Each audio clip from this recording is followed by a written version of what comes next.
पुण्यातील मुख्याध्यापिकेचाच पेपर फुटीत सहभाग असल्याचं उघड झाल्यानं राज्यात खळबळ उडाली आहे।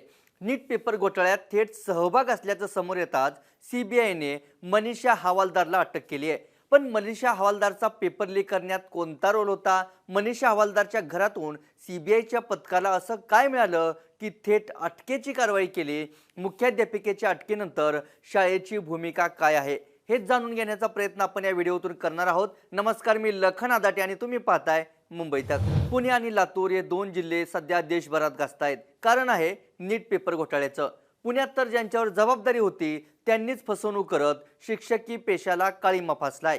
मनीषा हवालदारने फिजिक्सच्या प्रश्नपत्रिकेतील प्रश्न लीक केल्याचा आरोप करत सीबीआयनं अटकेची कारवाई केली आहे। एनटीएनं मनीषा हवालदारला पेपर प्रक्रियेसाठी तज्ञ म्हणून नियुक्त केलं होतं, त्यामुळे फिजिक्सच्या प्रश्नपत्रिकांपर्यंत ती सहज पोहोचू शकत होती। यापूर्वी अटक झालेल्या मनीषा मांढरेसोबत मिळून हवालदारनं फिजिक्सच्या क्वेश्चन पेपरमधील प्रश्न लीक केले होते। हे लीक झालेले सर्व प्रश्न तपासण्यात आले आणि तेव्हा लक्षात आलं लीक झालेले प्रश्न नीटच्या पेपरमध्ये आलेले होते। त्यामुळे सीबीआयने आधी मांढरे आणि मग हवालदारवर कारवाई केली। पण मुख्याध्यापिका असूनही एवढा मोठा घोटाळा करून शिक्षणाचा बाजार मांडणाऱ्या मनीषा हवालदार नेमक्या कोण आहेत त्यावरती एक नजर टाकूयात। शेठ हिरालाल सराफ प्रशालेत हवालदारवर मुख्याध्यापिका म्हणून जबाबदारी होती। 1992 पासून या शाळेत हवालदार शिक्षिका आहेत। पुण्याच्या सदाशिव पेठेत हवालदार यांचं वास्तव्य असून 23 वर्षापासून लक्ष्मी निवास सोसायटीमध्ये राहतात। पती आणि वडिलांसोबत फ्लॅटमध्ये राहत होत्या। मनीषा हवालदारची दोन्ही मुलं परदेशात आहेत। एनटीए कडून पेपर प्रक्रियेसाठी तज्ञ म्हणून हवालदारची नियुक्ती करण्यात आली होती। फिजिक्सच्या प्रश्नपत्रिका तयार करण्यात हवालदारचा सहभाग होता। मनीषा मांढरेसोबत त्यांची जुनीच ओळख होती। याच मांढरेसोबत संगनमतानं हवालदारनं प्रश्न लीक केल्याचा आरोप आहे।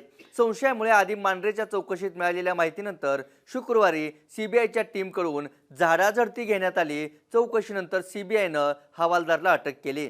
घरासह शाळेतील साहित्यही सीबीआयनं ताब्यात घेतल्याची माहिती आहे। पण ही कारवाई कशी झाली ते देखील पाहूयात।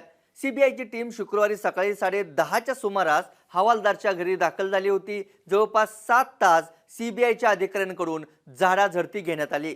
सीबीआयच्या पथकानं मनीषा हवालदारची कसून चौकशी केली। त्यानंतर हवालदारला सोबत घेऊन गेले आणि थेट अटकेची कारवाई केली। हवालदार पुण्याच्या सदाशिव पेठेतील लक्ष्मी निवास सोसायटीमध्ये राहते। त्या फ्लॅटमधून काही महत्त्वाच्या वस्तू आणि कागदपत्रही सीबीआयनं ताब्यात घेतल्याची माहिती आहे। मनीषा हवालदारवरील पेपर फुटीसारख्या गंभीर विषयावरील कारवाईनंतर शाळेकडूनही भूमिका स्पष्ट करण्यात आली आहे।